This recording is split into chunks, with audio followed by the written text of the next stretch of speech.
Doctor Yunus চালে ভুল করেন, তাহলে কিন্তু আবার ওই নরেন্দ্র মোদীর আশীর্বাদ পুষ্ট আওয়ামী লীগ ক্ষমতায় চলে আসবে। বাচ্চাগুলো জীবন দিল কি জন্য? নির্বাচনের জন্য? আপনি রোডম্যাপ চাচ্ছেন, বাচ্চাগুলো কি জীবন দিয়েছে রোডম্যাপের জন্য? এই মুহূর্তে যদি একটি নির্বাচন দেন, ফেয়ার নির্বাচন দেন, তাহলে দেখবেন কি শেখ হাসিনার বিজয় নিশ্চিত হয়ে যাবে। সাহেবকে আর বিশ্বাস করা যায় না, তাকে কোনোভাবেই নির্বাচনকালীন সরকারের প্রধান হিসাবে মেনে নেওয়া যায় না। ডক্টর ইউনূস মোটামুটি ভালো ডক্টর ইউনূস হাসিনাকে বাংলাদেশে নিয়ে এসে হাসিনার হাতে ক্ষমতা তুলে দেবেন এমনটা শোনা যাচ্ছে। তো বন্ধুরা, আজকের ভিডিও টাইটেল এবং থাম্বনেল থেকে হয়তো এতক্ষণ আপনারা বুঝতেই পারছেন আজকের ভিডিওটা কতটা গুরুত্বপূর্ণ একটি ভিডিও। দয়া করে আজকের ভিডিওটি কেউ স্কিপ করবেন না। যদিও বর্তমান বাংলাদেশের রাজনীতির অবস্থা বিশাল ভয়াবহ, আপনারা ভিডিও স্কিপ করে দেখলে ভিডিওর কিছুই বুঝতে পারবেন না। যাই হোক বন্ধুরা, ভিডিওতে আজকে আর বেশি কথা বলে আপনাদের মূল্যবান সময়টি নষ্ট করব না, সরাসরি আজকে আমরা চলে যাব মূল ভিডিওতে। আর সেখানে আজকে আমরা দেখব সত্যি সত্যি কি ডক্টর ইউনূস শেখ হাসিনাকে বাংলাদেশে ফিরিয়ে নিয়ে এসে তার হাতে ক্ষমতা তুলে দেবেন, সেই ভিডিওটি আজকে আমরা দেখব। আওয়ামী লীগ দলের জন্য একটি সুসংবাদ, কিন্তু শেখ হাসিনা সহ আওয়ামী লীগের যে হাই প্রোফাইল নেতারা রয়েছে তাদের জন্য আবার একটি দুঃসংবাদ। আমরা জানি 2024-এর জুলাইয়ে যে অভ্যুত্থান ঘটে, এই অভ্যুত্থানে আওয়ামী লীগের পতন ঘটে। এরপর থেকেই বৈষম্য বিরোধী ছাত্র আন্দোলনের প্ল্যাটফর্ম থেকে এই আওয়ামী লীগকে নিষিদ্ধের দাবি ওঠে। আর যখনই এই ছাত্র সমন্বয়করা নিষিদ্ধের দাবি তুলে, তখনই আন্তর্জাতিক পর্যায়ে এবং জাতীয় পর্যায় থেকে তারা বিভিন্ন ধরনের বাধার সম্মুখীন হয়। জাতীয় পর্যায়ে এই অভ্যুত্থানের পক্ষে যে রাজনৈতিক শক্তিগুলো ছিল, বিশেষ করে বিএনপি এবং জামাত, তারাই সবচেয়ে বেশি বাধা হয়ে দাঁড়ায়, কারণ তারা বলে দিয়েছে তারা আওয়ামী লীগকে নিষিদ্ধের পক্ষে না। তারই ধারাবাহিকতায় আমরা দেখেছি কয়েকদিন আগে এই অন্তর্বর্তীকালীন সরকারের প্রধান ডক্টর মোহাম্মদ ইউনূস দ্য হিন্দুতে একটি সাক্ষাৎকার দিয়েছিল এবং সেখানে তিনি বলেছিলেন যে তাদের অন্তর্বর্তীকালীন সরকারও চায় না আওয়ামী লীগ নিষিদ্ধ হোক, এবং এর লায়াবিলিটি টোটালটি তিনি বিএনপির কাঁধে দিয়েছিল, জামাতকে দেয়নি। কেন বিএনপিকে দিয়েছে, জামাতকে দেয়নি, সেই বিষয়ে পূর্বে আলোচনা করেছি, আজকে সেই বিষয়ে যাচ্ছি না। কিন্তু কথা হলো, এই ছাত্র সমন্বয়করা কিন্তু এখনো তাদের দাবিতে অনড় যে আওয়ামী লীগকে নিষিদ্ধ করতে হবে। আর সেজন্য তাদের একটি রাস্তাই খোলা ছিল, তা হলো আদালতের মাধ্যমে এই নিষেধাজ্ঞাটি আসবে। কোন আদালতের মাধ্যমে? চলুন এভিডেন্স সহকারে দেখা যাক। দল নিষিদ্ধের বিধান আসছে আন্তর্জাতিক অপরাধ আইনে। রাজনৈতিক দল নিষিদ্ধের বিধান রাখা সহ বেশ কিছু বিষয়ে আন্তর্জাতিক অপরাধ ট্রাইব্যুনাল আইনের সংশোধনী প্রস্তাব খসড়া তৈরি করা হয়েছে। অর্থাৎ যেই আন্তর্জাতিক অপরাধ ট্রাইব্যুনালের মাধ্যমে শেখ হাসিনা সহ আওয়ামী লীগের হাই প্রোফাইল নেতাদের বিরুদ্ধে এই 24-এর অভ্যুত্থানে গণহত্যার দায়ে বিচার কার্যক্রম বা বিচারের প্রস্তুতি চলছে, তো সেই আইনের মাধ্যমেই এই আওয়ামী লীগকে নিষিদ্ধের প্রসেস চলতেছিল। বলা হয়েছিল খুন, গুম, নির্যাতনের মতো মানবতা বিরোধী অপরাধের দায়ে কোনো দল বা সংগঠন দোষী সাব্যস্ত হলে সেই দল বা সংগঠনকে স্থগিত করা বা বাতিল করার এই বিষয়টি এই আইনের ভিতরে তারা যুক্ত করবে। কিন্তু অবশেষে আজকে আমরা কি দেখলাম, যে রাজনৈতিক দল নিষিদ্ধ করার বিধানটি থাকছে না এই আন্তর্জাতিক অপরাধ ট্রাইব্যুনাল আইনে। এটি জানিয়েছে বর্তমান আইন উপদেষ্টা ডক্টর আসিফ নজরুল। এবং কেন থাকছে না সেই বিষয়ে তিনি বলছেন, আমরা এই বিচারকে অন্য কোনো বিষয়ের সাথে সম্পৃক্ত করতে চাই না। রাজনৈতিক দল কিংবা সংগঠনকে নিষিদ্ধ করার প্রশ্ন এলে এই আইনকে অযথা প্রশ্নবিদ্ধ করার একটি সুযোগ সৃষ্টি হবে। আমরা এই সুযোগটি আর দিতে চাই না। আমরা ডিসেন্ট ওয়েতে বা ফেয়ার ওয়েতে এই বিচারটা করতে চাই। তাহলে এই ছাত্র সমন্বয়কদের যে আওয়ামী লীগকে নিষিদ্ধ করার পক্ষে একটি রাস্তা খোলা ছিল, অবশেষে সেটিও মনে হয় বন্ধ হয়ে যাচ্ছে। আর তাহলে বলা যায় যে এই যাত্রায় আওয়ামী লীগ বেঁচে গেছে, অন্তত আওয়ামী লীগের উপরে নিষেধাজ্ঞার তকমাটি আর লাগছে না। এবার আসি তাহলে দ্বিতীয় পয়েন্টটি, যে শেখ হাসিনা সহ আওয়ামী লীগের হাই প্রোফাইল নেতাদের জন্য যে দুঃসংবাদটি রয়েছে, সেটি হলো ট্রাইব্যুনালে গণহত্যার বিচার কাজ শুরু হয়ে গেছে। সাবেক পুলিশ প্রধান সহ 8 জনকে হাজির করা হয়েছে এই ট্রাইব্যুনালে। এই ট্রাইব্যুনালটি কি সেই বিষয়ে একটু সংক্ষেপে দেখে আসি। সেই ট্রাইব্যুনালে গণহত্যার অভিযোগ শেখ হাসিনার বিরুদ্ধে। সেই ট্রাইব্যুনাল মানে হলো এই আন্তর্জাতিক অপরাধ ট্রাইব্যুনালটি পুনর্গঠিত করেছিল শেখ হাসিনা নিজেই। কিসের জন্য? ৭১-এর মানবতা বিরোধী অপরাধ এবং যুদ্ধ অপরাধে যারা জড়িত ছিল তাদের বিচারের লক্ষ্যে, এবং এই ট্রাইব্যুনালের মাধ্যমেই শেখ হাসিনা তাদের বিচার কার্যক্রম কমপ্লিটও করেছিল অনেক ক্ষেত্রে। কিন্তু এই ট্রাইব্যুনালটি শেখ হাসিনা গঠন করেননি। এই ট্রাইব্যুনালটি গঠিত হয়েছিল ১৯৭৩ সালে বঙ্গবন্ধু সরকারের আমলেই, যার নাম ছিল আন্তর্জাতিক অপরাধ ট্রাইব্যুনাল। এরপরে ২০০৯ সালে এই শেখ হাসিনা সরকার গঠন করলে এই আইনটির যুগ উপযোগী করে আরো কিছু সংশোধনী নিয়ে আসে। তারপরে এর মাধ্যমেই সেই ৭১-এর যুদ্ধ অপরাধ এবং মানবতা বিরোধী অপরাধের বিচার কার্যক্রম করে এবং সেটি সাকসেসও করে বা সেই রায় কার্যকর করে। এখন এখানে অনেকের কাছে একটি কোশ্চেন তৈরি হয় যে আন্তর্জাতিক অপরাধ ট্রাইব্যুনাল বিষয়টি কি? এই অপরাধ ট্রাইব্যুনালটি বা এই আদালতটি আমাদের দেশের অভ্যন্তরীণ বিষয়, কিন্তু আন্তর্জাতিক শব্দটি আসলে যুক্ত হয়েছে যে এখানে যে আইনগুলো করা হয়েছে সেটা আন্তর্জাতিক অপরাধ আইনের সাথে মিল রেখে। কারণ হচ্ছে এত বড় একটি বিচার কার্যক্রম চলবে আর সেটি যদি আন্তর্জাতিক আইনের সাথে কোনোভাবে সাংঘর্ষিক হয় তাহলে তো বহির রাষ্ট্র থেকে বা আন্তর্জাতিক পর্যায় থেকে স্বীকৃতি পাওয়া যাবে না। তাই এই আদালতটি গঠনই করা হয়েছে বা এই ট্রাইব্যুনালটির যে আইন সেই আইনটি গঠনই করা হয়েছে আন্তর্জাতিক অপরাধ আইন রয়েছে একটি, সেটির থেকে বা সেটির সাথে সামঞ্জস্য রেখে। এই জন্য বলা হয় যে আন্তর্জাতিক অপরাধ ট্রাইব্যুনাল। এবার বিষয়টি ক্লিয়ার তো? এবার আসি ২০১০ সালে সেই ট্রাইব্যুনাল যে ট্রাইব্যুনালটি গঠিত হয়, পরবর্তীতে সেই ট্রাইব্যুনালটির দ্বিতীয় পার্টও গঠিত হয়েছিল, যেটিকে বলা হতো যে দ্বিতীয় ট্রাইব্যুনাল। এই দ্বিতীয় ট্রাইব্যুনালের মাধ্যমে ২০১৩ সালের ১১ই জানুয়ারি প্রথম মামলার রায় আসে। এই রায়ে যুদ্ধ অপরাধী মাওলানা আবুল কালাম আজাদকে ফাঁসির রায় দেওয়া হয়। এরপরেই এই ২১শে জানুয়ারির পরে ৫ ফেব্রুয়ারিতে এসে যাবজ্জীবন কারাদণ্ড দেওয়া হয়েছিল জামাত নেতা আব্দুল কাদের মোল্লাকে। যখনই এই রায়টি সামনে চলে আসে তখনই একটি শ্রেণীর মানুষ ক্ষুব্ধ হয়ে ওঠে যে সঠিক বিচার করা হয়নি, সর্বোচ্চ শাস্তি দেওয়া উচিত ছিল, যাবজ্জীবন দেওয়া হয়েছে, তার মানে বিচার কার্যক্রম সঠিকভাবে হয়নি। আর যারা এই দাবিটি তুলেছিল তারাই তখন শাহবাগে গণজাগরণ মঞ্চ তৈরি করেছিল, মনে আছে নিশ্চয়ই।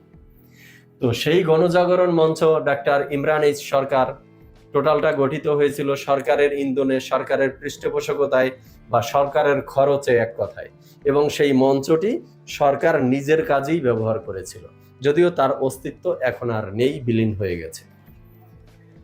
তো এরপরে সেই দ্বিতীয় আদালতটি থেকে মোট ১১টি রায় কার্যকর করার পরে ২০১৫ সালের ১৫ই সেপ্টেম্বর এই অকার্যকর হয়ে যায় এই দ্বিতীয় আদালতটি। এরপরে কিন্তু এই প্রথম আদালত যেটি ছিল সেটি কিন্তু কার্যকর ছিল।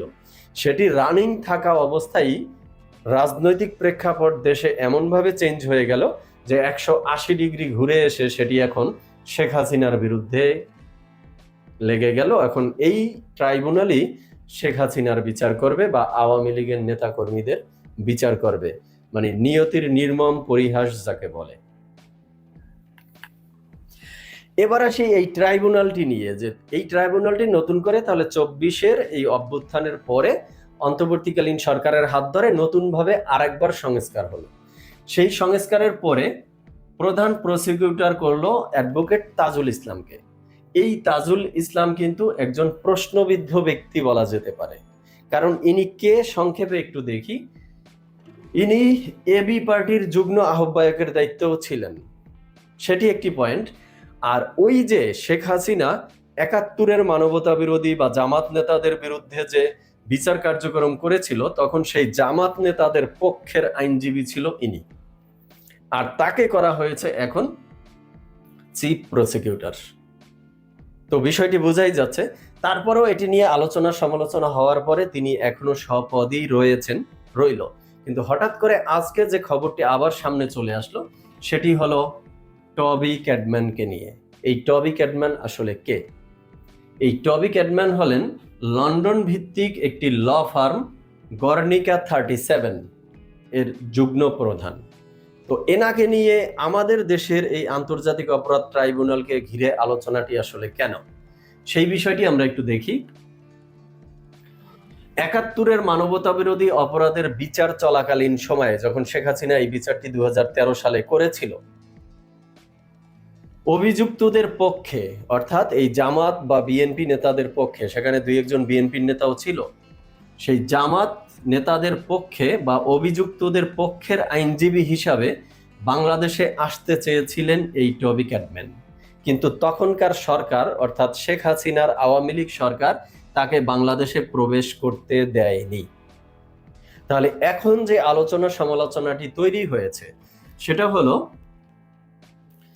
যে প্রসিকিউটর নিয়োগ করলো, তিনিও আগের সেই জামাত নেতাদের পক্ষের আইনজীবী ছিল, আর এখন টবি ক্যাডম্যানকে নিয়ে এসেছে অ্যাডভাইজার, এই অ্যাডভোকেট তাজুল ইসলামের অ্যাডভাইজার বা বিশেষ পরামর্শক হিসাবে। তিনিও সেই তখন জামাতকে সাপোর্ট করতে বা জামাতের পক্ষে দাঁড়াতে এই দেশে এসেছিল। তাহলে এই দুইজন ব্যক্তি কেন আবার এই ট্রাইব্যুনালে যুক্ত হলো? এখন এখানে একটি প্রশ্নের বিষয় এসে দাঁড়ায়, সেটি হলো যে এদের দ্বারা এই বিচার কার্যক্রম সম্পন্ন হলে সেটি আন্তর্জাতিক মহলে প্রশ্নবিদ্ধ হবে কিনা, যে পূর্বের প্রতিশোধ নেওয়ার লক্ষ্যেই এই বিচারটি এভাবে করা হয়েছে এমন কিছু। আর এছাড়া যে বিষয়টি সামনে এসেছে সেটি হলো যে শেখ হাসিনাকে ভারত থেকে ফেরত চাইবে, এটি এই যে জনগণের উদ্দেশ্যে ভাষণ দিয়েছিল ডক্টর ইউনূস তার অন্তর্বর্তীকালীন সরকারের 100 দিন পূর্তি উপলক্ষে, সেদিন বলেছিল। আর ডক্টর আসিফ নজরুল বলেছিল যে ইন্টারপোলে রেড নোটিশের মাধ্যমে শেখ হাসিনাকে ফেরত আনা হবে। তো এখন বিষয় হলো যে এই ট্রাইব্যুনাল বিচার কার্যক্রম চালালো, বিচারের রায় দিল, শেখ হাসিনার বিরুদ্ধে রায় গেল, বুঝলাম, কিন্তু কথা হলো শেখ হাসিনাকে কি মানে ভারতের কাছে চাইলেই ভারত দেশে দিয়ে দিবে বিচার কার্যক্রম সম্পন্ন করার জন্য, বা ইন্টারপোলে রেড নোটিশ দিলেই কি তাকে এখানে আনা আসলে সম্ভব, বিচার কার্যক্রম করা সম্ভব?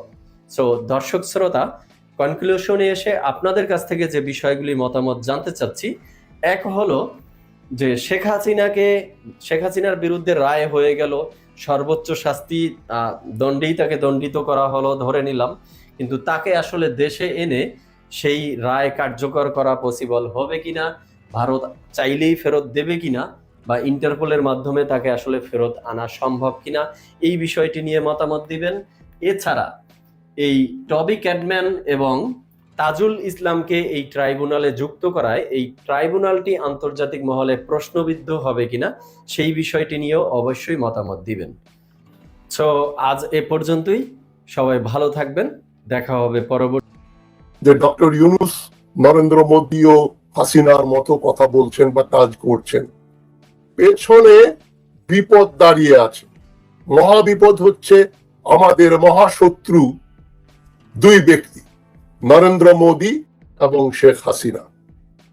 এখন যদি ডক্টর ইউনূস চালে ভুল করেন, তাহলে কিন্তু আবার ওই নরেন্দ্র মোদীর আশীর্বাদ পুষ্ট আওয়ামী লীগ আজ হোক বা কাল হোক ক্ষমতায় চলে আসবে। এই যে 3 থেকে 5 হাজার নিরীহ মানুষ তারা হত্যা করলো, হাজার হাজার ছেলে মেয়ে পঙ্গু, অন্ধ হয়েছে, অনেকে পঙ্গু হয়ে হাসপাতালে পড়ে আছেন, তাদের চিকিৎসার ব্যবস্থা করেছেন সরকার, আজীবন তাদের রক্ষণাবেক্ষণ করবেন, খুবই ভালো কথা। কিন্তু তাদের এই রক্তপাত, তাদের এই আত্মত্যাগ, তাদের এই জীবন বিসর্জন কি আপনারা কি চান ব্যর্থ হয়ে যাক? এবং বারবার ঘুরে ফিরে সারা রাত নৌকা চালিয়ে আবার সকালবেলা দেখবো যে আমরা যে ঘাটে ছিলাম সেই ঘাটেই আছি, কেননা নৌকার দড়ি ওই খোঁটার সঙ্গে বাঁধা ছিল। ওই যদি অবস্থা হয়, গত 53 বছর যাবৎ কিন্তু তাই ঘটছে। আমরা সারা রাত নৌকা চালাচ্ছি, আন্দোলন করছি, সকালবেলা উঠে দেখি রাতে যেখানে ছিলাম সেখানেই আছি। সেটা যেন না ঘটে। আর নয়, এনাফ ইজ এনাফ, অনেক হয়েছে। এখন আর কোনো এক্সপেরিমেন্টের আমাদের অবকাশ নেই। এখন ধর তক্তা মার পেড়ে। মোদি যেটা করবে, হাসিনাকে হয়তো বাংলাদেশে সে কোনোদিনও ফেরত দেবে না এবং তাকে ক্ষমতায়ও বসাবে না, কিন্তু যেটা অনেকেই মনে করেন যে হাসিনা খারাপ আর 2-4 জন লোক খারাপ ছিল, আওয়ামী লীগ তো ভালো। এটাই হচ্ছে সবচেয়ে বড় ডাইকটমি। ফ্যাসিস্ট হিটলার বা মুসোলিনি ভালো খারাপ, কিন্তু নাৎসি পার্টি ও ফ্যাসিস্ট পার্টি ভালো। এটা তো জার্মানিতে এবং ইটালিতে ঘটে নাই। বাথ পার্টি ভালো, কিন্তু সাদ্দাম হোসেন খারাপ। সাদ্দাম হোসেনের স্ট্যাচু ভেঙে ফেলে দিলাম, তাকে আমরা ফাঁসি দিয়ে দিলাম, এখন বাথ পার্টি আবার আগের মতো ফিরে আসুক। এই ঘটনা তো ইরাকে ঘটছে না, তবে বাংলাদেশে কেন ঘটবে? ইউনূস বা কেউ কি মনে করেন যে সাদ্দাম হোসেনের অপসারণের চাইতে যে আন্দোলন ছিল, তার চাইতে এই বাংলাদেশ যেটা করে দেখালো পৃথিবীকে, জুলাই আগস্টের যে বিপ্লব, সেটা কি কোনো অংশে কম ছিল? সাদ্দাম হোসেনের চাইতে কি শেখ হাসিনা কম মানুষ হত্যা করেছে? সাদ্দাম হোসেন তো দেশের টাকা চুরি করে নাই। সাদ্দাম হোসেনের দল দেশের টাকা লুট করে বিদেশে পাঠিয়ে দেয় নাই। বা এবং ডক্টর ইউনূস কিন্তু বারবার বলেছেন এই ফ্যাসিস্টদের আমরা দেখতে চাই না, ফ্যাসিস্টদের রাজনীতি করার অধিকার থাকবে না। ওখানে আমি আসছি। এখন আবার নতুন সুর শুনছি কেন? এবং সেজন্য আমি মনে করি যে ডক্টর ইউনূসের কণ্ঠে এখন মির্জা ফখরুল ইসলামের স্বর শোনা যাচ্ছে। মির্জা ফখরুল ইসলাম তার কার্যকলাপে, কথাবার্তায় বিতর্কিত হয়েছে। এটা খুবই মাইল্ডলি বললে এটাই বলতে হয়, আমি তাকে কোনো গালাগাল করছি না। মির্জা ফখরুল ইসলাম এখন একজন বিতর্কিত ব্যক্তি। যারা বিএনপি করেন, ঘনিষ্ঠভাবে বিএনপি করেন, তারা নিশ্চয়ই আমার কথার সঙ্গে একমত পোষণ করবেন যে মির্জা ফখরুল ইসলাম আন্দোলন করে আন্দোলন তুঙ্গে তুলে দিয়ে হঠাৎ করে চলে গেলেন, আন্দোলনটা থপাস করে পড়ে গেল। আর আমরা বিএনপি কে দেখলাম না। এক বছর পরে এসে বলছেন নির্বাচন দাও, আমরা এটা করবো সেটা করবো। এবং আওয়ামী লীগ সম্বন্ধে এবং শাহাবুদ্দিন চুপ্পু সম্পর্কে মির্জা ফখরুল ইসলাম যে বক্তব্যগুলো দিয়েছেন, আমি আপনাদের মাধ্যমে আমি জনাব তারেক রহমান এবং খালেদা জিয়া, যেহেতু উনি এখন আবার ফিরে এসছেন, তাদের কাছে আমি প্রশ্ন করি, আপনারা কি মির্জা ফখরুল ইসলামের এই কার্যকলাপের সঙ্গে একমত? এবং তার এই বক্তব্য যে আওয়ামী লীগকে নিয়ে আমরা রাজনীতি করব। ডক্টর ইউনূস এখন যেটা বলছেন যে সর্ববৃহৎ দল বিএনপি যদি আওয়ামী লীগকে নিষিদ্ধ না করে আমার কি করার আছে? এটা ডক্টর ইউনূস, আপনি এটা কি ধরনের কথা বললেন? আপনি তো একজন এখন সরকার প্রধান, আপনার তো রাষ্ট্রপ্রধান হবার কথা। বহুবার বলেছি, ওটা পৌঁছে গেছে, আর বলবো না যে আপনি বিপ্লবী সরকার কি সেটা বোঝেন না। আপনি নিজেকে মনে করছেন একজন কি বলে কেয়ারটেকার সরকারের প্রধান সরকার প্রধান। আপনার কাজ হচ্ছে নির্বাচন করা। এই দুঃখ তো রাখার জায়গা নেই ডক্টর ইউনূস। আর জানি না আমার কথা আপনার কাছে পৌঁছায় কিনা, তবে আমার দর্শক শ্রোতাদের আমি বলছি, আপনারা কথাটা পৌঁছে দেন যে ডক্টর ইউনূস, আপনি চুপ্পুকে রেখে দিয়েছেন, চুপ্পুর কাছে শপথ নিয়েছেন। এই কাজগুলো কিন্তু জাতি, ইতিহাস আপনাকে ক্ষমা করবে না ডক্টর ইউনূস। আর এখন আপনি যদি যা বলছেন, এই যে দায়ী ব্যক্তিদের বিচার হওয়ার পরই আওয়ামী লীগকে নির্বাচনে স্বাগত জানানো হবে, এটা কি ধরনের কথা? দায়ী ব্যক্তি কারা? মানে শেখ হাসিনা এবং ওবায়দুল কাদের এবং তার সঙ্গপাঙ্গই 100 আওয়ামী লীগার, লক্ষ লক্ষ আওয়ামী লীগার প্রত্যক্ষভাবে মানুষ হত্যা, লুটপাট, মানবাধিকার লঙ্ঘনের ব্যাপারে প্রত্যক্ষভাবে দায়ী। আপনি এটা ঠক বাঁচতে গা মুজারের মতো। আমি তো মনে করি আওয়ামী লীগের কমপক্ষে 10,000 লোক ফাঁসির আসামি, ফাঁসি কাস্টে তাদের বিচার করে ঝুলানোর কথা। যে কোনো বিপ্লবী সরকার তাই করত। ফরাসি বিপ্লবের পর তাই ঘটেছিল, রুশ বিপ্লবের পরে তাই ঘটেছিল, চীন বিপ্লবের পরে তাই ঘটেছিল। তো এখন আপনার যদি বলেন দোষী ব্যক্তিদের পরেই আপনি অন্যরা নির্দোষ। আওয়ামী লীগ একটা ফ্যাসিস্ট মন্ত্র। মির্জা ফখরুল সাহেব, আজকে যদি আওয়ামী লীগ আবার ক্ষমতায় আসে, তাহলে বিএনপির ব থাকবে না। তারা বাংলাদেশে পি উচ্চারণ করলেই তাকে ধরে জেলে দেবে। বিএনপিকে নিষিদ্ধ করে এই মির্জা ফখরুল সাহেব আপনি সহ হাজার হাজার মানুষকে তারা হত্যা করে তাদের সম্বন্ধে বলছেন নির্বাচনে সব দলকে দেখতে চাই। আপনি আপনার দলের কথা বলেন যে আমরা নির্বাচন করব, ফ্যাসিস্ট দলকে নির্বাচন করতে দিতে হবে আবদার কেন? আপনার এটা কি ছেলের হাতের মোয়া? মানে আপনি এ ধরনের অরাজনৈতিক সুর কথাবার্তা কেন বলছেন? সরকার ঠিক করবে, ইলেকশন কমিশন ঠিক করবে, পার্লামেন্ট ঠিক করবে, বিচার বিভাগ ঠিক করবে আওয়ামী লীগকে নির্বাচন করতে দেবে না দেওয়া হবে না। এটা আপনি কি বিএনপি কেন করবে? বিএনপি তো ইলেকশন কমিশন না, বিএনপি কোন সুপ্রিম কোর্ট না, বিএনপি কোন পার্লামেন্ট না। নির্যাতনের জন্য দায়ীদের জবাবদিহির পর আওয়ামী লীগকে নির্বাচনে স্বাগত জানানো হবে বলছেন ডক্টর ইউনূস। 21শে নভেম্বরের টাইম ম্যাগাজিন রিপোর্ট করছে এই সেদিন পরশুদিন আমরা আওয়ামী লীগকে রাজনৈতিক ভাব ক্ষেত্রে মোকাবেলা করব, ডক্টর ইউনূস এখন বলছেন। আমি বলি একটা গণভোট দেন, আওয়ামী লীগকে নিষিদ্ধ করা হবে কি হবে না এটা আশু প্রয়োজন। ইউনূস বলছেন রাজনৈতিক দলেরা সিদ্ধান্ত নেবে। এটা উদ্ভট, অবাস্তব, ছেলে মানুষের কথা বললেন ডক্টর ইউনূস। এবং ডক্টর ইউনূস আবার বলছেন হাসিনাকে ভারত থেকে ফিরিয়ে এনে তার বিচার করা হবে। ওটা কোনোদিনও হবে না। তবে ওটা যদি আপনি বলেন ভালো বলেছেন, কিন্তু আমাদের দরকার হাসিনা ফিরে আসুক বা না আসুক, হাসিনার দলকে আমরা নিশ্চিহ্ন দেখতে চাই। আপনি 25শে অগাস্ট ডক্টর ইউনূস আপনি বলেছেন, আপনাকে আমি কোর্ট করছি, আপনি বলেছেন ঢাকা ট্রিবিউন হেডলাইন করেছে 25শে August, no place for Hasina's fascist Awami League in Bangladesh politics for now. Yunus tells Financial Times. বিলাতের ফিনান্সিয়াল টাইমস পত্রিকায় আপনি বলেছিলেন আওয়ামী লীগের এখানে ফ্যাসিস্ট আওয়ামী লীগকে বাংলাদেশের রাজনীতির অঙ্গনে কোনো জায়গা নেই। এবং আবার বলছেন Awami League's fate will be decided by political parties. আরে পলিটিক্যাল পার্টি তো না, সরকার, আদালত, পার্লামেন্ট এরা সিদ্ধান্ত নেবে। ডক্টর ইউনূস, কিন্তু আপনি রাজনীতি পলিটিক্যাল সায়েন্সের যে কথাগুলো বলার কথা, জানার কথা, সেগুলো আপনি কেন বলছেন না আমি বুঝতে পারছি। আপনি তো ইতিহাসের দৃষ্টান্ত স্মরণ করে ফরাসি বিপ্লবের মতো, নেপোলিয়নের মতো ক্ষমতা নিলেন না। হিটলার, মুসলিম এখন বিচার করতে চান না। আপনি হাসিনার যে সবচেয়ে প্রিয় ভাজন ব্যক্তি ক্ষমতাধর শাহাবুদ্দিন চুপ্পু কেউ সরাবেন না, সেই ব্যাপারেও ফখরুল ইসলামের বক্তব্যের সঙ্গে আপনার বক্তব্য হুবহু মিলে যায়। আমি বিএনপির নেতৃবৃন্দকে জিজ্ঞেস করছি, বিএনপির সদস্য সমর্থকদের জিজ্ঞেস করছি যে আপনারা কি এই মন্তব্যের সঙ্গে একমত? শাহাবুদ্দিন চুপ্পুকে সরালে নাকি একটা সাংবিধানিক সংকট হবে বলেছেন মির্জা ফখরুল ইসলাম, এবং তাকে সরানো যাবে না। এবং আওয়ামী লীগকে নিষিদ্ধ করলে নাকি আজ আওয়ামী লীগ নিষিদ্ধ হয়েছে কাল বিএনপি নিষিদ্ধ হবে।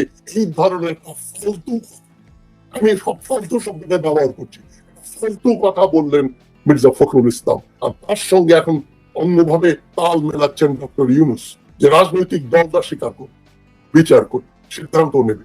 রাজনৈতিক দল সিদ্ধান্ত নেয় না, রাজনৈতিক দলের দ্বারা যে সরকার গঠিত হয় তারা সিদ্ধান্ত নেয়।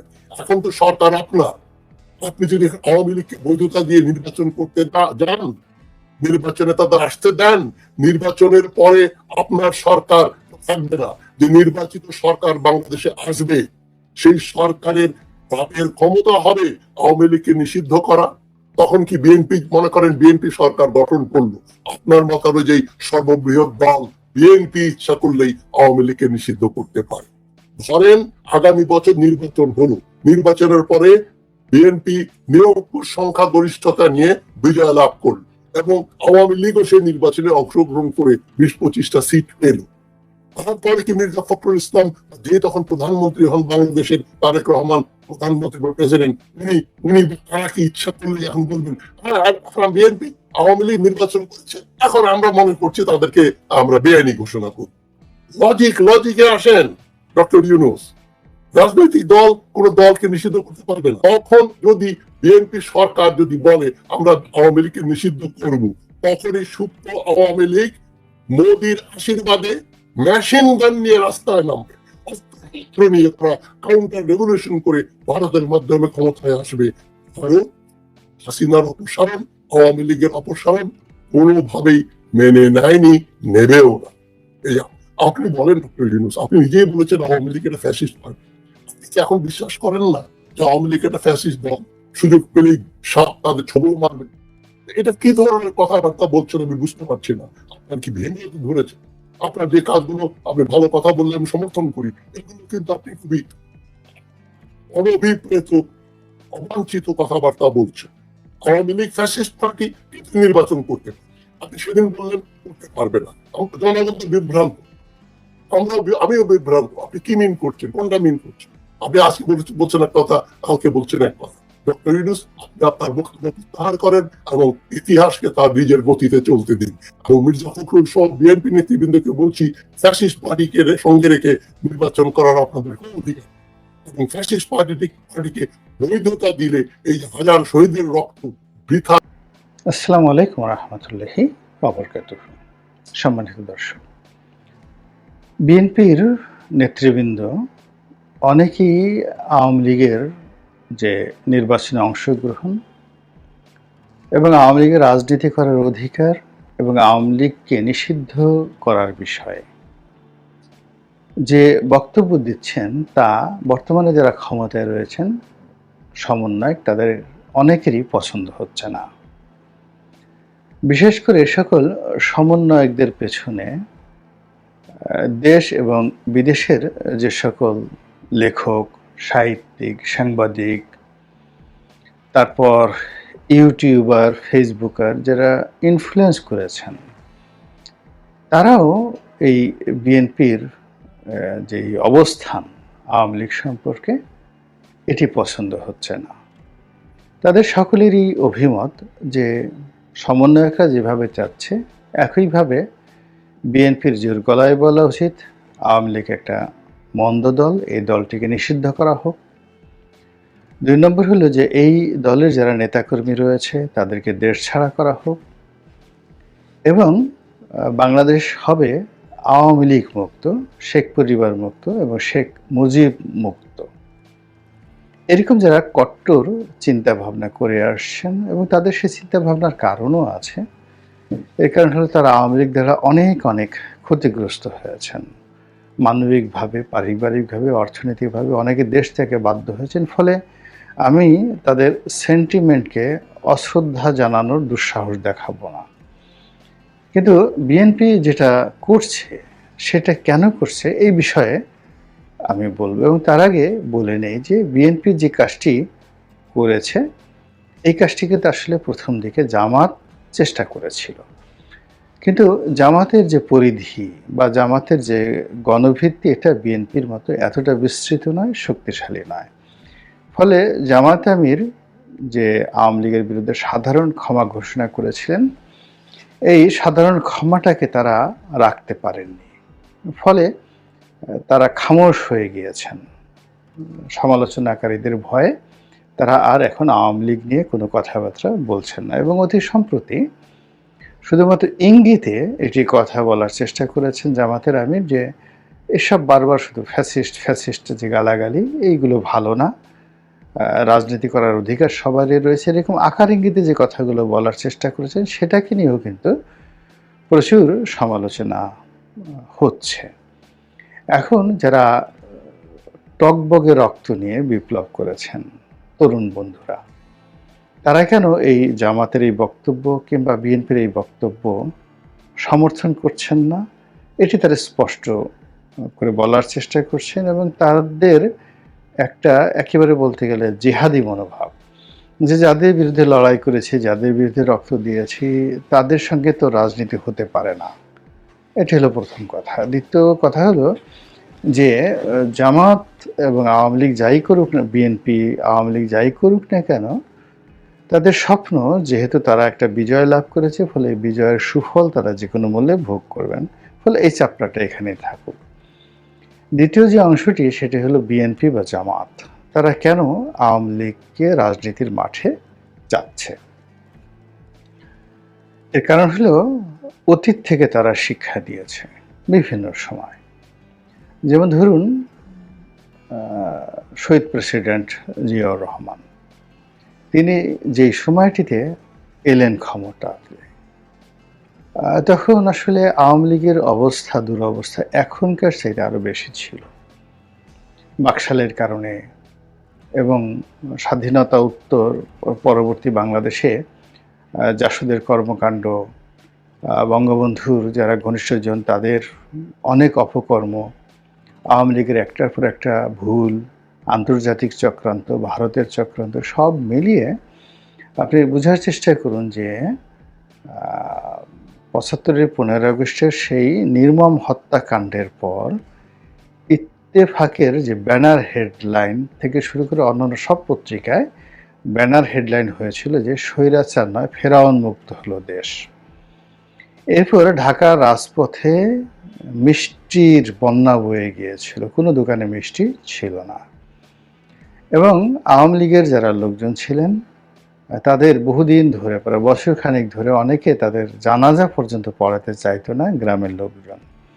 তো সে তুলনায় এই 2024 সনে এত বড় বিপ্লবের পরেও কোনো রক্তারক্তি হয়নি এবং আওয়ামী লীগের কোনো লোককে গণপিটুনি দিয়ে মেরে ফেলা হয়নি, একটা লোককে ক্রস ফায়ার দেওয়া হয়নি, বেয়োনেট দিয়ে খুঁচিয়ে খুঁচিয়ে কারো চোখ উঠিয়ে ফেলা হয়নি, অনেককে পালানোর সুযোগ দেওয়া হয়েছে, অনেকে পালিয়ে গিয়েছেন এবং অনেকে, প্রায় 800 জনের মতো শীর্ষ আওয়ামী লীগের নেতা কর্মী আমলা কামলাদেরকে নিরাপত্তা দেওয়া হয়েছে। এটা হলো বাস্তবতা।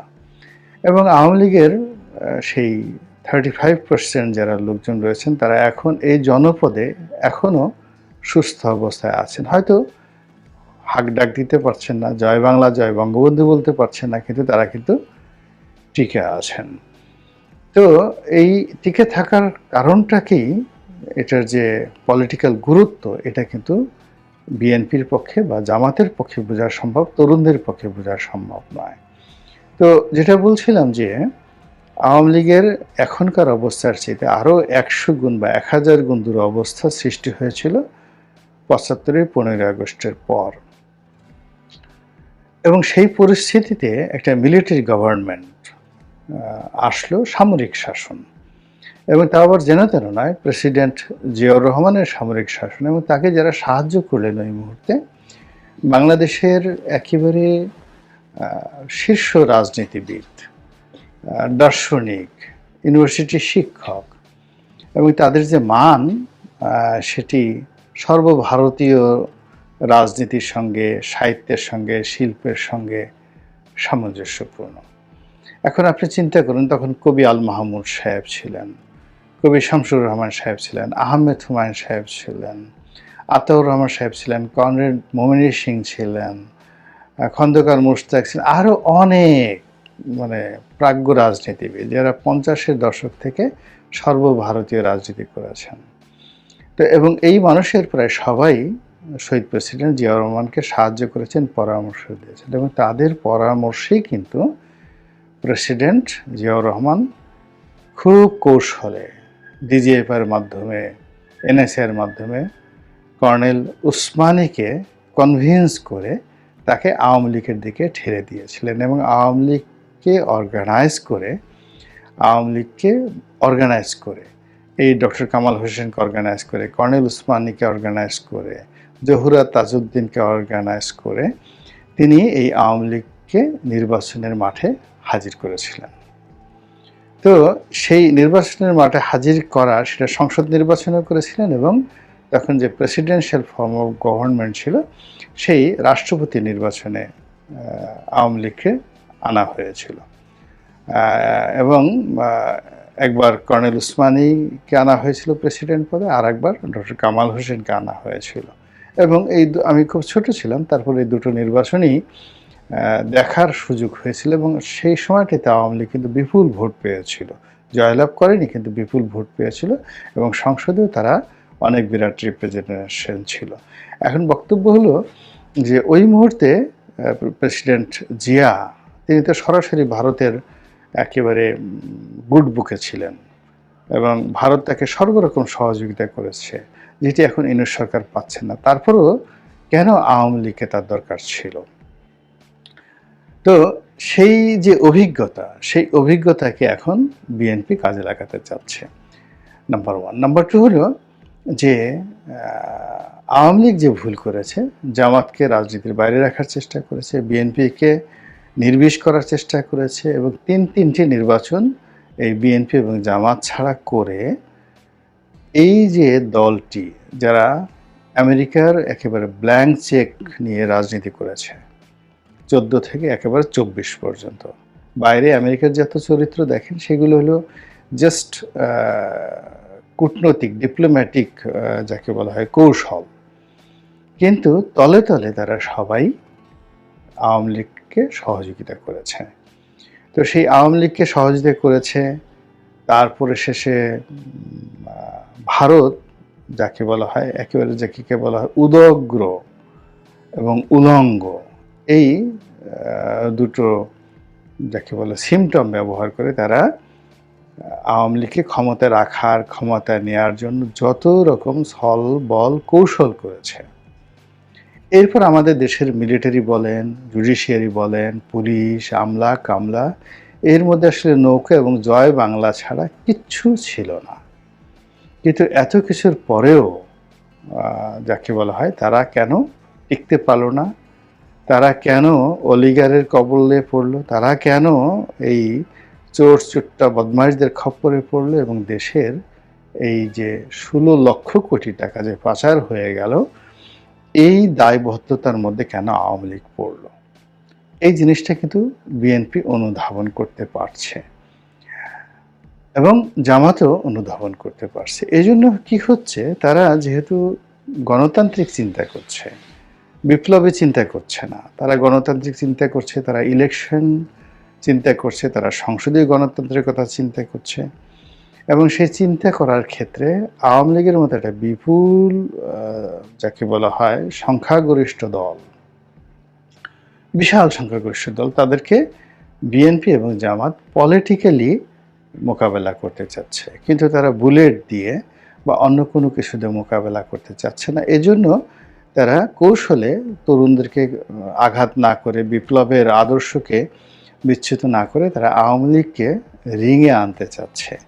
আওয়ামী লীগের তারা সংস্কার চাচ্ছে, আওয়ামী লীগের তারা বিচার চাচ্ছে, শেখ পরিবারের যে সকল লোক পালিয়ে গেছে তাদের বিরুদ্ধে বিএনপি জামাত সবাই প্রচারণা করছে, শেখ হাসিনার বিচার চাচ্ছে, সব কিছুই করছে, কিন্তু কোনো অবস্থাতেই সংগঠন নিষিদ্ধ করা, আওয়ামী লীগকে নিষিদ্ধ করা, এই জিনিসটা বিএনপি বা জামাত কেউ চাচ্ছে না, এবং এটাই কিন্তু রাজনীতির নর্মাল নর্মস।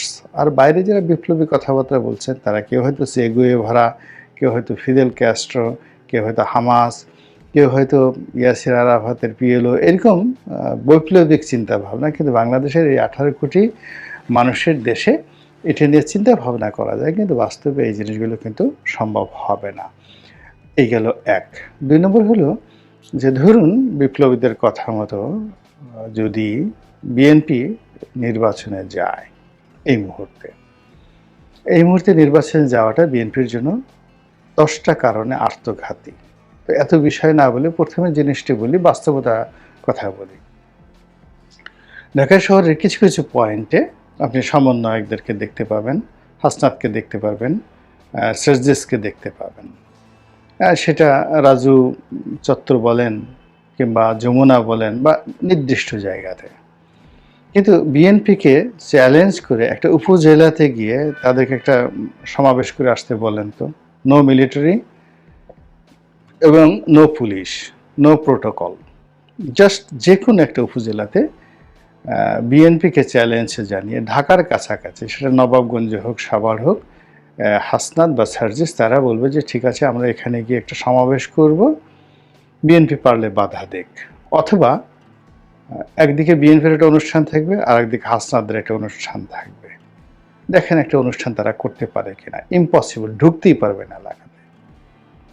তো তাহলে কি হচ্ছে, সেটা হলো সচিবালয় থেকে শুরু করে অনেক গুরুত্বপূর্ণ প্রশাসন, এসবই বিএনপির লোক, এবং জামাতের কিছু লোক তারা ঢুকে গেছে কৌশলগত জায়গাতে, কিন্তু তারা আধিপত্য দেখাতে পারছে না। সেটা ক্যাবিনেট সচিব হোক কিংবা অন্য যে কোনো সচিব হোক, আধিপত্য যারা একেবারে বিএনপির লিফটম্যান, সচিবালয়ের লিফটম্যান। এখন সচিবালয়ের লিফটম্যান বিএনপির প্রতি লিফটম্যান যে ক্ষমতা দেখাতে পারছে, সেই ক্ষমতা যদি জামাতপন্থী সেই ক্যাবিনেট সেক্রেটারি হন, সেই ক্যাবিনেট সেক্রেটারিও সচিবালয় বিএনপিপন্থী, সেই লিফটম্যানের সামনে জোর গলায় কথা বলবেন, এই অবস্থা সচিবালয়ে নেই। This is the reality. 2 নম্বর হলো বাংলাদেশে যে 300 সংসদীয় আসন, সেই 300 সংসদীয় আসনে এখন বিএনপি, তার প্রতিদ্বন্দ্বী বিএনপি এবং তার প্রতিদ্বন্দ্বী বিএনপি, বিএনপির প্রতিদ্বন্দ্বী কৃষক দল, কৃষক দলের প্রতিদ্বন্দ্বী যুব দল, যুব দলের প্রতিদ্বন্দ্বী ছাত্র দল, এইরকম একটা রসায়ন চলছে। ওখানে মানে ছাত্রলীগ নেই, শিবির নেই, সমন্বয়ক নেই, কেউ নেই। সারা বাংলাদেশে এখন শুধু বিএনপি বিএনপি বিএনপি। ফলে এই অবস্থাতে যদি একটা নির্বাচন হয়, সেই নির্বাচনের সমন্বয়করা প্রার্থী দিল, জুনায়েদ সাকি প্রার্থী দিল, অন্য কেউ প্রার্থী দিল, এমনকি বিএনপি যদি 50টা সিট সেই ছোট ছোট রাজনৈতিক দলগুলোকে ছেড়েও দেয়, সেই প্রার্থী নির্বাচনের মাঠে দাঁড়াতেই পারবেন না। ওখানে বিএনপি নেতাকর্মীরা স্বতন্ত্র দাঁড়াক বা যা কিছু করুক না কেন, সেখানে তারা এরকমভাবে একটা মেকানিজম করে ফেলেছেন যে স্বয়ং তারেক রহমান সাহেব বা স্বয়ং জিয়াউর রহমান সাহেব যদি কবর থেকে উঠে আসেন, তারপরে বেগম খালেদা যদি সরাসরি মনিটরিং করেন, তাহলেও এই আসম আব্দুর রব বা মাহমুদুর রহমান মান্না সাহেবদের মতো মানুষ, জুনায়েদ সাকিদের মতো মানুষ, ভিপি নুরদের মতো মানুষ, রাশেদদের মতো মানুষ এই বিএনপির কেন্দ্রীয় কমান্ড চাইলেও সেখান থেকে পাশ করে আনতে পারবেন না। তারা এলাকাতে মুভমেন্টই করতে পারবেন না। This is the reality. ফলে কি হলো, ভোট কেন্দ্রে ভোটার আসুক বা না আসুক, সব আসনেই বিএনপির লোকজন জয়লাভ করবে। চেয়ারম্যান, মেম্বার, উপজেলা পরিষদ, জেলা পরিষদ থেকে শুরু করে এমপি, সব জায়গাতে সব জায়গাতে শুধু বিএনপি বিএনপি এবং বিএনপি। এবং এটা বিএনপির জন্য যে কত বড় ভয়ঙ্কর একটা পরিণতি ডেকে নিয়ে আসবে, এবং সেই সরকার সর্বোচ্চ 6 মাস থেকে 7 মাস তারা টিকতে পারবে। এরপরে আইদার মিলিটারি কু হবে, অথবা ছাত্ররা আবার রাজপথে নামবে, আবার আওয়ামী লীগ ঢুকে পড়বে, হাজার রকম সমস্যা। এটা বিএনপি বুঝতে পারছে। কেন বুঝতে পারছে? 2018 সনে শেখ হাসিনা আসলে ওভাবে রাতের ভোট হোক শেখ হাসিনা চাননি, কিন্তু এমন ঘটনা ঘটেছে যেটা তার নিয়ন্ত্রণে ছিল না। আবার 2009 সনে যে নির্বাচন হয়েছে, ভারত কিন্তু এটা একটা সাজানো নির্বাচন 2009 সনে, এটা আমরা এখন বলছি, বিএনপি সবসময় বলছে। তো সেখানে সবাই চেয়েছে যে ঠিক আছে 200 সিট থাকুক আওয়ামী লীগের, 100 সিট বিএনপির থাকুক, বা 160 সিট থাকুক, 2009-এর কথা বলছি, সেটা হোক। কিন্তু বাস্তবিকে দেখা গেল যে ওই যারা অতি উৎসাহী মাঠে, যাদেরকে সিল পিঠানোর দায়িত্ব, রেজাল্ট তৈরি করার দায়িত্ব দেওয়া হয়েছিল, তারা পুরোটাই আওয়ামী লীগের ঘরে ভরে দিয়েছে। ফলে শেখ হাসিনা যখন প্রথম সংসদীয় কমিটির বৈঠকে দেখলেন যে প্রায় মহিলা এমপি সহ তার দলের অলমোস্ট প্রায় 277 বা 270-এর মতো তার এমপি, তিনি নিজে মাথায় হাত দিলেন যে এও কি সম্ভব, আমি তো এটা চাইনি, আমি নিজের সাক্ষী সেই কথার। আবার 2014 সনে তিনি কিন্তু খুব ভীত সন্ত্রস্ত হয়ে পড়েছিলেন, এবং তিনি নির্বাচনের ঠিক আগের মতোই 15 ফেব্রুয়ারির যে বিএনপি নির্বাচন, সেই নির্বাচনের মতোই তিনি আর একটা তড়িঘড়ি করে নির্বাচন দেওয়ার ব্যাপার দৃঢ় প্রতিজ্ঞ ছিলেন। কিন্তু আফটার 2 মান্থস, 3 মান্থস, 4 মান্থস, এই যে আমলাতন্ত্র তাকে বুঝিয়েছে যে দরকার নেই। ফলে এই জিনিসটি প্রলম্বিত করে করে 2018 সনে যে ঘটনা ঘটেছে, বা 2024 সনে তিনি আসলে এভাবে চাননি, কিন্তু পুরো সিস্টেম তাকে সেই জায়গাতে নিয়ে গেছে, পতনের দিকে নিয়ে গেছে।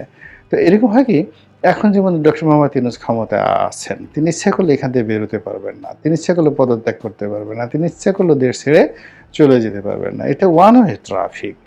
তো বিএনপি এই যে রাজনীতির যে মেরুকরণ, রাজনীতির যে পরিণতি, ইভেন জামাত রাজনীতির মেরুকরণ পরিণতি তারা বোঝে এবং বোঝার জন্যই তারা সময় নিয়ে ধৈর্য নিয়ে একটি রাজনৈতিক কালচার করে, সংস্কৃতি তৈরি করে, সমাজটাকে কুল করে তারা একটা নির্বাচনে, ইনক্লুসিভ নির্বাচনে তারা যেতে চাচ্ছে। আদারওয়াইজ এই যে এখন দেখুন ওয়েস্ট মানে পশ্চিমা দেশগুলো যারা ইউনূসের নামে পাগল ছিল, এই তারা ওই দিন 3 মাসের মধ্যে এখন তাকে মানবাধিকারের কাহিনী শোনাচ্ছে, তাকে ক্রস ফায়ারের মানে কেন হচ্ছে, বিচার বহির্ভূত হত্যাকাণ্ড কেন হচ্ছে, মব জাস্টিস কেন হচ্ছে, ছাত্রলীগ কেন নিষিদ্ধ হলো, এই সমস্ত বিষয়গুলো জিজ্ঞাসা করছে। তো ইউনূস সাহেবের যদি এই অবস্থা হয়, তারেক রহমান সাহেবের অবস্থা, মির্জা ফখরুল সাহেবের অবস্থা আরও কত খারাপ হতে পারে যদি তারা এই যে তরুণদের কথা মতো গিয়ে একতরফা নির্বাচনে যায়। তো কাজেই বিএনপি যা কিছু করছে এটা নিয়ে আপনি দ্বিমত প্রকাশ করুন, কিন্তু কোনো অবস্থাতেই বিএনপিকে প্রভোগ করবেন না। প্রভোগ করলে কিন্তু পুরো দেশটাই আবার আমরা মারাত্মক আর একটা নতুন বিপদ এবং বিপত্তির। ধন্যবাদ প্রিয় দর্শকবিন্দু, আমাদের ফুল ভিডিওটি দেখার জন্য আপনাকে জানাই অসংখ্য অসংখ্য ধন্যবাদ। তো বন্ধুরা, এতক্ষণ আপনারা দেখলেন রাজনৈতিক বিষয় নিয়ে বেশ কয়েকটি ভিডিও। এই রাজনীতির ভিডিওগুলো দেখতে আপনাদের কাছে কেমন লাগে এবং আজকের এই রাজনীতির ভিডিওটা নিয়ে আপনাদের কি মন্তব্য অবশ্যই কমেন্ট বক্সে কমেন্ট করতে ভুলবেন না। আর হ্যাঁ, এমন নিত্য নতুন আপডেট খবর সবার আগে পেতে এখনই আমাদের এই পিচ্চি সাকিব ইউটিউব চ্যানেলটি সাবস্ক্রাইব করুন। যাই হোক বন্ধুরা, আজকের ভিডিওতে আমার নিজস্ব কোনো কথা বলা হয়নি। যা কিছু দেখলেন, যা কিছু শুনলেন, সব কিছুই সোশ্যাল মিডিয়া থেকে সংগ্রহ করা। ধন্যবাদ।